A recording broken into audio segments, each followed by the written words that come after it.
আজি ভিডিঅ'টি মই আৰম্ভ কৰিব লৈছোঁ কিছুমান গুৰুত্বপূৰ্ণ কথাৰে আৰু মই এইকেইদিন কণ্টিনিউ লাইভ আৰু ভিডিঅ' আপলোড কৰি আছিলোঁ মাক যিহেতু মই দিল্লী অযোধ্যা লৈ গৈছিলোঁ আৰু এইখিনি সময়ত মানে আমাক বহুত সহায় কৰিছিলে আৰু সেইখিনি বিষয়ে মই ক'বলৈ গৈ আছোঁ। এই যে ফটোত দেখি আছে এয়া হৈছে এগৰাকী air force inspector chief airport inspector মানে ৱাইফ হয় আৰু আমাক মানে লৈ গৈছিলে ফ্লাইটৰ পৰা তেওঁলোকৰ ঘৰত ৰাখিছিলেগৈ মাক আৰু মোক আৰু খুব সুন্দৰকৈ আমাক অতিথি সেৱা কৰিছিলে। তেওঁলোকে বোলে কৈছে যে অতিথি মানে হৈছে ভগৱান আৰু সেয়েহে আমাক মানে ভগৱান বুলি ভাবি সুন্দৰভাৱে তেওঁলোকে সেৱা কৰিছিলে আৰু খুব ধুনীয়াকৈ আমাক লৈ গৈ ফ্লাইটৰ পৰা লৈ গৈ একেবাৰে ঘৰত সুন্দৰকৈ ৰাখিছিলে আৰু সেইখিনিকে মই ভিডিঅ' কৰি ৰাখিছিলোঁ আৰু সেই কথাখিনিকে মই আপোনালোকৰ লগত শ্বেয়াৰ কৰিব ওলাইছোঁ। আৰু আজিৰ যুগতো মানুহৰ ইমান মানৱতা থাকে, অচিনাকি তেওঁক নাম মই কেতিয়াবা দেখিছোঁ, তেওঁক মই কেতিয়াবা লগ পাইছোঁ, স্মৃতি হিচাপে মই ভিডিঅ' কৰিছিলোঁ। हेलो गुड मॉर्निंग फ्रेंड्स, कैसे हैं आप सब लोग। मैं दिल्ली से आप लोग का पास लाइव आ रहा हूँ और मेरा पास है कौन है आप लोग को सरप्राइज़ देने के लिए ये लाइव में मैं जुड़ी हुई हूँ और हम घूमने के लिए आया हूँ असम से दिल्ली और दिल्ली से उत्तर प्रदेश। अभी राम मजिठा में जाने वाला हूँ और पहले हम दिल्ली में उतर गया यहाँ में फ़्लाइट से जर्नी करके और यहाँ में किसको मिला हूँ आप लोगों को खुद मेरा बताएंगे कोई सरप्राइज़ वाला मैम। ओके बोलिए मैम, कैसे लगा और आप कौन है, कहाँ है, मेरे से क्या जुड़ा है। मैं इनकी फ्रेंड नहीं थी पहले, लेकिन अब हम दोनों बहुत अच्छी फ्रेंड बन चुकी हैं। इससे ज़्यादा तो आपको यही बताएंगे, प्लीज सो। अच्छा, ये एयरपोर्ट का मतलब दिल्ली एयरपोर्ट का इंस्पेक्टर सर का घर में हूँ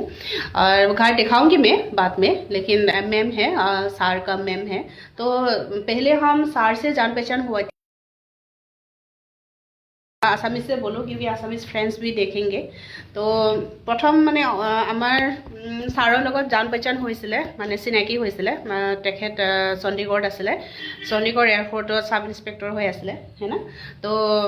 তাতে আমি চিনাকি হৈছিলোঁ মই আৰু তাৰপিছত মানে আহি কিনে দিল্লী তেওঁ ইন্সপেক্টৰ হ'ল হয় না চিঅ'। তাৰপিছত এতিয়া আমি মাক লৈ যেতিয়া মই উত্তৰ প্ৰদেশত আহিছোঁ তেতিয়া তাৰ মানে তেখেতে বহুত হেল্প কৰিছে আৰু তেখেতে ইমান বেছি হেল্প কৰিছে, টিকেট কেনেকৈ কাটিব লাগে, ক'ত যাব লাগে, অ'লা উবেৰ কেনেকৈ বুক কৰিব লাগে। অৱশ্যে বুক কৰিবলৈ দিয়া নাই, তেওঁলোকে গৈ পেলাই মোক ফ্লাইটৰ পৰা দিল্লী ফ্লাইটৰ পৰা লৈ আহিছে। মেমে গৈছিলে, স্পেচিয়েলি মেমে গৈছিলে, 9টা বজাত আহি পাইছে। গুৱাহাটীৰ পৰা 6টা 10ত আহিছোঁ আৰু দিল্লী পাওঁতে মানে 9টা 10-15 এনেকুৱা হৈছিলে আৰু মেমে ইমান মানে ফ্লাইটৰ পৰা মেমৰ ঘৰ যথেষ্ট অকণমান দূৰ হয়, তেওঁলোকৰ নিজৰ ইয়াতে ঘৰ আৰু দিল্লীতে। তেওঁলোক ইমান জামৰ ভিতৰত ইমান দূৰ ৰাতি 9টা 10টা বজাত গৈ কিনে আমাক লৈ আহিছে হেৰিৰ পৰা দিল্লী এয়াৰপৰ্টৰ পৰা। সেইটো এটা বহুত গ্ৰেট মানে great thank you, heartiest thank you. মেমে মানে গৈ পেলাই লৈ আহিছে, ছাৰৰ যিহেতু টাইম নাছিলে, ছাৰ ডিউটি বিজি আছিলে আৰু সেইটো মেমৰিখিনি আপোনালোকৰ লগত শ্বেয়াৰ নকৰিলে নহ'ব। তাৰমানে এনেকুৱা মানৱতা, ইমান দয়ালু, ইমান মমতা, ইমান মানে ভাল ফ্ৰেণ্ড মানে লাইফত চাগে নাপাম, যিটো নেকি মেমৰ লগত কোনো চিনাকিয়ে নাছিলে, ছাৰৰ লগতহে চিনাকি আছিলে, কিন্তু মেমে ইমান ছাপোৰ্ট কৰে। বহুতে বেয়াকৈ ভাবিলে হয়, বেড থিংকিং ना, ये मेरे सार का साथ ऐसा हुआ है, मतलब यार कोई वाइफ सपोर्ट नहीं करेगा क्योंकि अरे मेरा हस्बैंड का साथ कोई लड़की का साथ बात हो रहा है क्या, कोई वोमेन का साथ बात हो रहा है, कोई सपोर्ट करेगा, नहीं करेगा ना। लेकिन मैम ऐसा दिलदार आदमी है, ज़िंदगी में ऐसा पहली बार मिला है क्योंकि मैम इतना साफ मतलब दिल का आदमी है जो सपोर्ट करके हमको लेने के लिए आया है। एक्चुअली मेरा साथ कौन आया है, मेरा मम्मी आया है। मेरा मम्मी हाय भैया, हाय गुड मॉर्निंग को। Hi good morning. মাক আনিছোঁ, মাৰ 90 বছৰ, গতিকে মাৰ মনৰ কথা আছিলে তাৰমানে জীৱনত ট্ৰেইন উঠিলে, বাছ উঠিলে, কিন্তু ফ্লাইট উঠিবলৈ মন আছিলে। গতিকে মই ভাবিলোঁ যে ক'তনো ফুৰাম, গতিকে মই যিহেতু আমি লখিমপুৰৰ মানুহ, গতিকে লখিমপুৰৰ পৰা গুৱাহাটীলৈ উঠাওঁ নেকি। কিন্তু মায়ে ক'লে যে ইমান কম সময়ত 5 মিনিট 10 মিনিট বা এঘণ্টাত পোৱা ৰাস্তাত মই ফ্লাইট নুঠোঁ, যদিহে তুমি ফ্লাইট উঠাবলৈ মন অলপ দূৰলৈ যাওঁ। আৰু যিহেতু মা ভক্ত হয়, ভগৱান ভক্ত হয়, গতিকে মায়ে ক'লে যে ৰাম মজিঠাটো মই যিহেতু টিভি দেখিয়ে থাকোঁ, গতিকে পাৰিলে ৰাম মজিঠা চাই আহোঁগৈ। মায়ে নাজানে কিমান দূৰ, উত্তৰ প্ৰদেশত বা দিল্লী বা ক'ত সেইবিলাক ইমান নাজানে, জাষ্ট কৈছে যে ফ্লাইটত যদি উঠাই ৰাম মন্দিৰ চামগৈ। সেয়াই মই সিদ্ধান্ত কৰিলোঁ যে মাক লৈ যাওঁ ৰাম মন্দিৰ দেখাওঁ আৰু ৰাম মন্দিৰ কাৰণে যেতিয়া সিদ্ধান্ত হ'ল তেতিয়া মই ফ্লাইট ছাৰৰ লগত যিজন ছাৰ ইনস্পেক্টৰ তেওঁৰ লগত মই কথা পাতিলোঁ তেওঁ বহুত মানে দয়ালু আদমি হয় দয়ালু মানুহ সেইটো কাৰণে মই কথাখিনি শ্বেয়াৰ কৰিলোঁ যে ছাৰ অকণমান হেল্প কৰি দিয়ক আৰু ফ্লাইটৰ ওচৰতে ক'ৰবাত আমাক ৰুম বুক কৰি দিয়ক কিন্তু ছাৰে এনেকুৱা ছাৰপ্ৰাইজ দিলে একেবাৰে তাৰমানে মেমক পঠিয়াই পেলাই আমাক একদম ঘৰতে ৰাখিলেগৈ আৰু মা আৰু মোক ইমান ধুনীয়া ৰুমত ইমান ধুনীয়াকৈ তাৰমানে আমাক ৰাখিছে মানে একদম মানে ক'বলৈ ভাষা নাই আৰু ইমান ধুনীয়া ঘৰ মানে আপোনালোকৰ ঘৰো প্ৰথমতে দেখাম বাৰু দেখাই যাম এতিয়া মেম कैसे लगा हमको सरप्राइज मिलके अब मुझे बहुत अच्छा लगा कैसा लगा हमका बातचीत मम्मी आप बहुत बेस्ट बहुत अच्छे ग्रेट यस মেমে কৈছে যে মই ইমান কথা ক'ব নাজানো কিন্তু যিখিনি মৰম কৰিছে কথা ক'বই নালাগে ইমান বেছি মৰম কৰিছে মানে কথা নক'লেও তাৰমানে মৰমখিনিয়ে কাৰণ 9টা আহি পাওঁতে 10টা বাজিছে 10টা বজাত আমাক একদম স্পেচিয়েল গৰম গৰম চাহ বনাই দিছে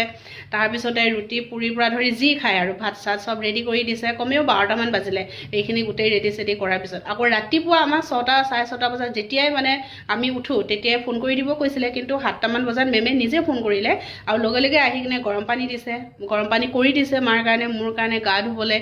অলৰেডি আছে হ'লেও তেওঁ আহি কিনে চুইচখিনি দি দিছে ক'ত কি কৰিব লাগে মানে ইমান কেয়াৰ লৈছে মানে মেমক মানে কি ক'ম আৰু সদৌ অসমবাসী মানে তেওঁক থেংক ইউ দিয়ক এটলিষ্ট গড ব্লেছ মেমক মই সেইটোৱে কামনা কৰিছোঁ সঁচাকৈ thank you so' much ma'am মেমৰ ঘৰটো এবাৰ দেখাই দিওঁ कुछ नहीं बोलेंगे कुछ बोलिए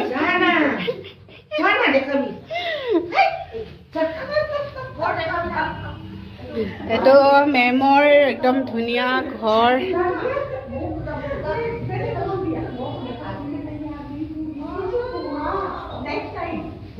একদম এইটো ধুনীয়াকৈ কিটচেন এইফালে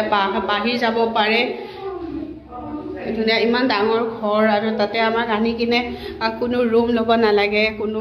মানে হেৰি কৰিব নালাগে ভাড়া দিব নালাগে একদম আজাদিকে ইয়াত থাকি যাওক খুৱাম বোৱাম ওপৰলৈ নুঠোঁ বাৰু ওপৰত ল'ৰাটো থাকে আৰু ছোৱালীজনী থাকে আৰু ছাৰে মানে অলৰেডি গ'ল তেওঁ ডিউটি যিহেতু ফ্লাইটৰ অফিচাৰ হয় গতিকে এয়া বাহিৰৰ ছাইডটো এনেকুৱা চব বিল্ডিং ইয়াত তো মানে দিল্লীত এনেকুৱা এটা ঘৰৰ মানুহৰ লগত ফ্ৰেণ্ডশ্বিপ হোৱাটো সঁচাকৈ মোৰ কাৰণে সৌভাগ্য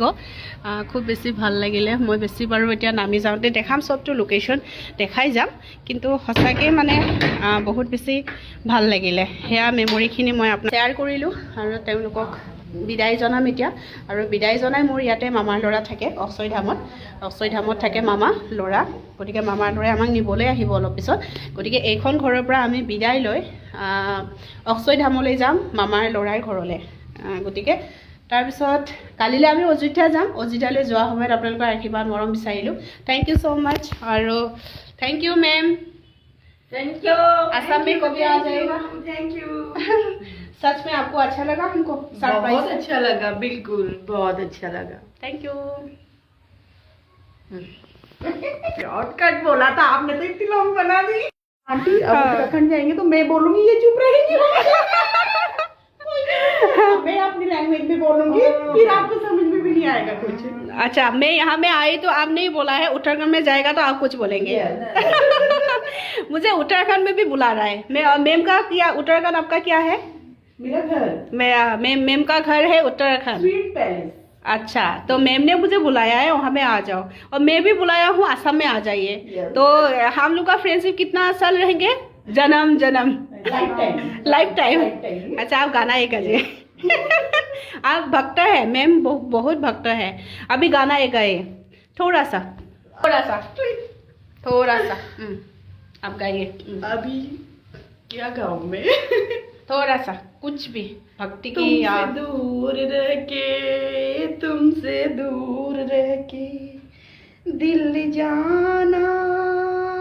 प्यार क्या है मैंने माना प्यार क्या है तुमसे दूर रह के हो